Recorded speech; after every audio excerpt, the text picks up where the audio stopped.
створюють Пегаса.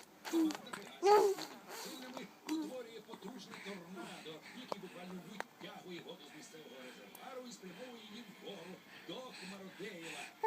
Пам'ятаєте, Пегаси? Потужність торнадо має становити принаймні 800 кіловат, інакше вода не досягне Хмародеєва. Тож, коли наступного разу звідки ж береться Пегаса? Просто згадай. Та що ж це таке? Покажи. Отже, слухайте. Хмародейл обрав наше водосховище. Воно стане джерелом